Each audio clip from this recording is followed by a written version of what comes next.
It was a sad day, indeed, a very sad Friday for me. Within a few minutes, I would see if my life had turned into a mess out of my control. The only thing to do for the time being was to wait and see if the expected crap would really happen. However, I wasn't any poor wimp who would mourn and feel sorry for myself. No, I had never forgotten what my old sergeant once, a long time ago, taught me, that action is the best defense. My only choice was to fight for at least saving my honor, even if many other things went to hell. To my advantage, I received some information yesterday that gave me time enough to be well prepared for the events to come. That was the reason I was sitting in a friend's black Peugeot 307, parked in a discreet corner of the motel parking lot. I was told my wife would be here after lunch, and now it was nervously exciting to see if her red Toyota Yaris would arrive. She came and was followed a few seconds later by her real man in his extender BMW that he parked beside my wife's car. He said a few words to her and walked to the registration office. I left my car and walked to my wife's Toyota, opened the unlocked door on the passenger side, got in and sat down in the seat. My totally surprised wife screamed, "You! Billy! What in the hell are you doing here?" I gave her a brown envelope and said, "Not much, only giving divorce papers to my cheating, soon-to-be ex-wife. Have a great time fucking your noble real man, and feel free to stay here forever." She began screaming, "No, you are totally wrong. It is not what you think. Let me explain why I'm here, and I can promise you, it is not for any cheating. I demand a divorce, and don't give a shit if you are fucking that worm that just ran away to get the room key to your love nest. Feel free to be his whore, and as I said, I don't give a shit." It was obvious that my once-upon-a-time loving wife had expected this afternoon to be a much more romantic event with her obviously horny noble lover, because she began to cry loudly. Now, her so-called real man was coming back, waving the room key, and when he saw Rebecca crying and still sitting in her car, he opened the door on her side and asked, "Who the hell is he, and what has he done to you?" While he was saying that, I got out of the car, took up a small plastic bottle from my pocket, and while rushing over to him, I heard her sob, "He is my husband, and he is going to get both of us divorced for doing this." The lover shouted, "I'll beat that stupid idea out of the damn bastard." When the lover turned against me, I aimed at his face and squeezed the bottle containing a mix of water and shampoo and the resulting water jet against his face, and eyes blinded him and had him screaming with anger. While he was temporarily out of action, it was time for my second weapon, a dart with 3 flukes soldered to the head. I took a quick step, getting behind him, where I took a hard swing of my right hand and pushed the dart through his pants and underwear deep into his left bottom. Thanks to the barbed tip, it remained stuck and was impossible to withdraw without surgery. My actions were successful, so I left the now obviously unlucky lovers. He had shampoo in his eyes, a dart in his arse, and was swearing like an old harbour worker. My cheating wife was still sitting, loudly crying in her car seat. I rushed to my car and left the motel parking lot without any further problems. Whatever would happen later that Friday, one thing was for sure: those lovers would not be in the mood for any romantic sex. Let me start with where it all began. I'm Billy Svensson, a 37 years old Scandinavian guy, for the time being married to 36 years old Rebecca. Our 2 children are Emil, 9, and Estelle, 7 years old. Rebecca and I have been together for 11 years and married during 10 years of that time. We have almost everything couples in our position are dreaming about, so we ought to be very happy, but I regret to say that we are not. In my humble opinion, the main reason for our unhappiness is Rebecca's mother. Though she is not green, doesn't have a tail, and doesn't spit fire, she must still be regarded as a genuinely hostile dragon who has never avoided any chance to be a pain in the ass. To me, that began the first time I met her. I was invited for dinner at Rebecca's home. It was more of a cross-examination than a pleasant dinner. After a lot of questions, the dragon said that she didn't like my name because Billy is a Y name and she didn't like people with I names. Upper-class families never gave their children such names, as in Billy, Kenny, Ronnie, Molly, Nellie, Cindy, etc. Thanks for that, I thought. I was surprised when both Rebecca and her obviously spineless wimp of a father remained silent while I was humiliated by the dragon. She continued by saying that Svensson is a typical farmhand name from the days when a son got his father's first name together with son as his last name. Then she went on by saying that she had expected something better for Rebecca since her other daughter, Natalie, was going to marry a fine man from a noble family. I had heard enough, stood up and said, "Isn't that guy's father a bastard in some distant branch of that family? And what is he? An unemployed parasite on the social welfare system?" Before somebody replied, I continued, "I need some fresh air. Are you coming with me, Rebecca?" To my great surprise, Rebecca came with me and we left what I regarded as a dragon's nest. I knew Natalie's boyfriend Alexander from my school days and wasn't surprised that he, with his conning skills, had gotten Rebecca's weird mother to regard him as a god's gift to Natalie. That was not my business, and why should I care? Of course, I wasn't invited to Natalie and Alexander's big wedding, and didn't care a shit about that either. What I cared about was Rebecca's and my relationship, and that grew better and better until it went too good, resulting in her accidental pregnancy. That got her dragon mother almost spitting fire when she rang me and shouted her opinions about the kind of scumbag I really was in hers and other decent people's opinions, and that any kind of wedding at her expense would be out of the question.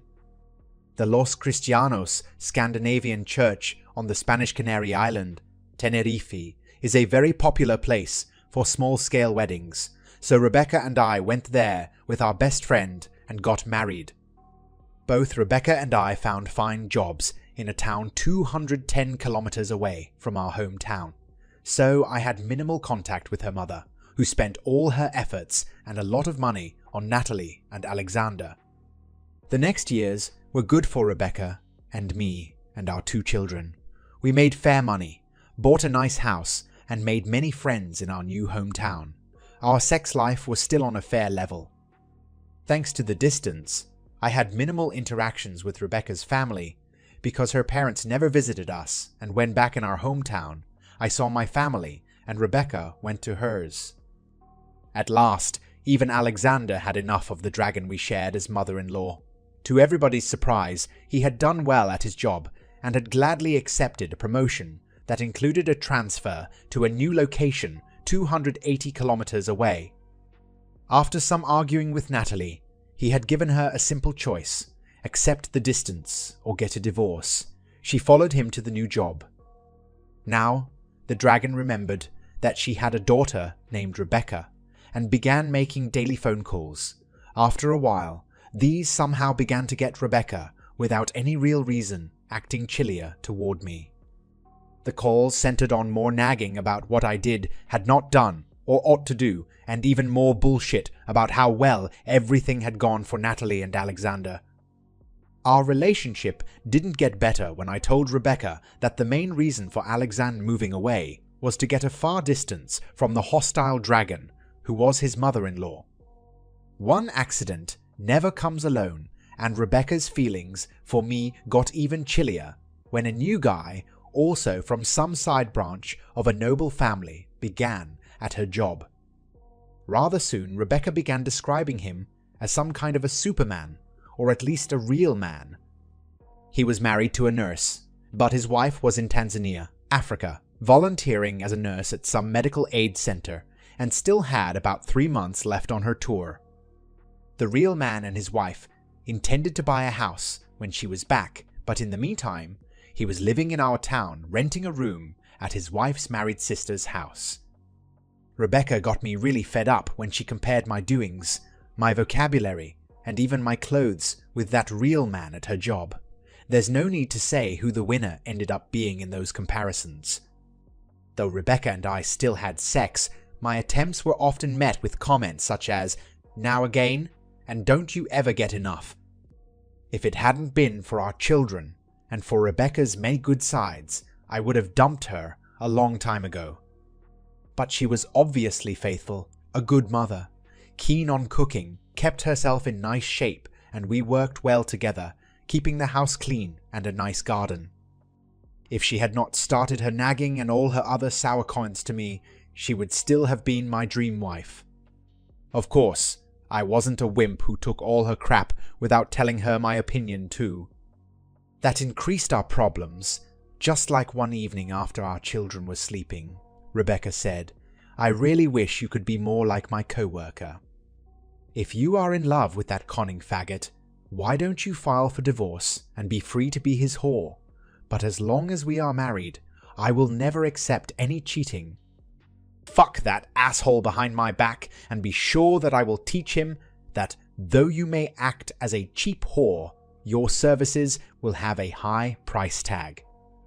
Rebecca began screaming hysterically, "You simple bastard! What in the hell did you just say about me? How dare you call me a whore? Be sure that you will pay for that." "Isn't it better that your customers have to pay?" I shouted back. Before she could make a nasty reply, 2 scared and crying children came to us, and I began doing my best to calm them down. 2 very chilly weeks followed after her outburst. The first weekend, she and our children went to see her parents, and then the next weekend, when Natalie and Alexander came to see us. Rebecca played the good wife, and was nice to me until our guests left on Sunday morning. When we waved goodbye to them, she said, "Don't be stupid enough to expect any favors from me." The next Thursday, the shit hit the fan when one of Rebecca's female co-workers called me at my job and after a short introduction, went straight to the problem.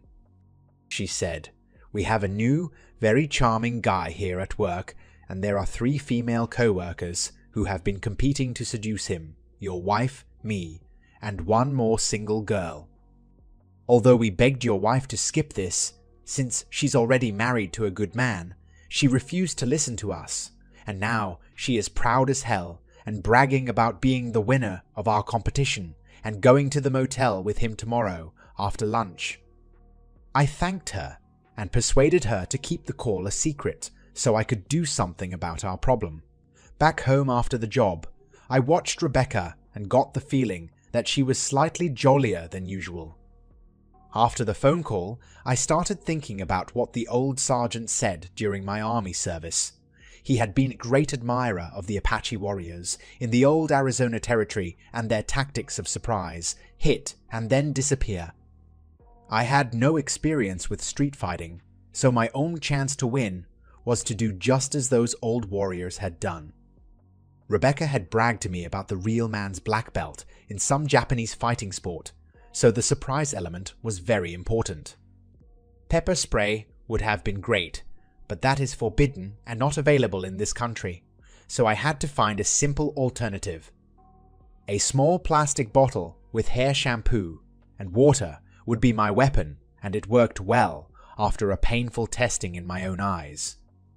The sergeant told us a lot about how surprisingly effective the silent arrows with barbed heads from a well-hidden ambush had been at creating fear among soldiers during the frontier wars in Arizona. Of course, I could not use a bow and arrows against Rebecca's lover, but the idea got me to my small workshop in the basement. I took the closest thing that was available, a dart. By soldering 3 1-centimeter long pieces of sewing needles in small angles around the tip of the dart, I made a barbed tip. Hopefully, it would be difficult to remove from some soft body parts without surgery in a hospital. There was no chance or interest in testing that weapon on myself. After some thinking, I had a simple plan without any need to buy complicated equipment for my action. Divorce papers given to Rebecca and her lover, blinded for a few seconds, would give me time to push the barbed dart into his bottom. I doubted that he would remain interested in sex with my slut wife, at least not while he had that dart in his arse. The next morning, Rebecca dressed in a rather sexy dress, but I pretended not to see anything strange with that and avoided all comments. Both of us acted as usual for a Friday morning. At my job, I exchanged cars for the day with my fellow worker and good friend Eric. We did that often when he needed my Volvo V70 instead of his own smaller Peugeot 307. During the morning, I went to the courthouse for the divorce forms and filled one out at my office. After some searching, I succeeded in connecting to the main office for the aid organization in Tanzania and got the email address for Rebecca's lover's wife there. Then I took off at lunchtime and went to Rebecca's job and found that both she and Loverboy's car were still in the parking lot. Obviously, they had lunch at the nearby restaurant before going to the motel, so I bought a couple of hot dogs and went to the motel to wait for them. As you already know, the lovers came to the motel, and my actions went just as planned. So my time in the army hadn't been totally wasted, and I felt grateful to the old sergeant there. At 3:30, my home phone rang, and the same female voice that told me yesterday about Rebecca going to the motel asked me, "Did you go to the motel today? And did you see what you expected to see?" Thanks for calling. Yes, I went there, but your co-workers weren't happy to see me. I tried to cheer up my wife with some divorce papers, but that gift didn't make her happier. The man threatened to hit me, so I had to defend myself, and he got some damage to his bottom. I presume my wife must have taken him to the hospital. It was not much of a romantic date, at least not in my opinion, I told her. Is that really true? Oh yes, it is. I have no reason to lie to you. My wife isn't home yet, but feel free to call her cell phone and ask her. Of course, I can't guarantee that she will tell you the whole truth, I said. Then she, whoever she was, thanked me and asked for Rebecca's cell phone number, which I gave her. Hopefully, they had a pleasant chat. After that, I sent an email to the real man's wife in Africa and explained the whole situation. Rebecca was back home already by 4 o'clock, and it was clearly visible that she wasn't happy at all. She stared at me and said, "We have to talk and do it now, at once." No problem for me. You and your lover boy got what you wanted, and you had to have been totally insane if you expected me to be a poor wimp taking the humiliation you and your so-called real man intended to give me. No way, Rekka. I'll never take such crap without fighting for my pride, I replied. Though he had not done you any harm, you hurt him so badly that I had to take him to the emergency room at the hospital. Be sure you will have to pay for that. I told her, actually, we are 4 adults and 2 children sharing the bill for what you and that creep did. You can't be serious if you think that the poor nurse in Africa is happy after she received my email with the information about you and her husband. Now she knows what a shameless cheating creep she married and trusted. She shouted, "Did you really do such a nasty thing to his innocent wife? Even threatening me with divorce was a very nasty thing to do." I haven't threatened you with anything. Just sign the divorce papers, and you'll get fair terms to be a free woman in 6 months. Refusing to sign and going to a lawyer will cost you a lot, and you will still end up with the same terms in the end, I told her. Now she understood that I was serious and began sobbing. Oh my God, are you really serious? Please listen to me for heaven's sake. I haven't done anything wrong. Yes, you have. By joining your imbecilic mother's vendetta against me without any real reason, only because I don't have an upper-class name, you let her persuade you to be a nagging bitch to me. You are in love with a co-worker that you regard as my superior in all matters. based on what you have always told me. Then I found out that you have been competing with 2 single co-workers to get a date with this so-called real man. When you won that stupid game, you left the job early today, driving to a motel to collect your prize, and that meant cheating on me by fucking a married man. You know my opinion about cheating, so there can't be any doubt about these consequences." She continued sobbing. "I didn't cheat on you, neither today nor ever before, that's for sure, and you are the only man I love. Have you forgotten that we have 2 children? What about them? Our children are the only reason that your nagging ass wasn't kicked out a long time ago. I've heard day in and day out about all my faults, according to your mother's opinion, and from your own opinion of how damn worthless I'm compared to that defenseless creep of a real man you won, dated at the motel, and obviously love. I'm humiliated by your cheating attempt and fed up with all the other crap you are always throwing at me." After a while, she understood that the game was over, and we began to negotiate the divorce. Rebecca signed the papers after I had agreed that we both should continue living in our house and wouldn't date anybody else during those 6 months until the divorce was final. That's the end of this story. If you found it engaging, please give it a thumbs up and don't forget to subscribe for more content like this.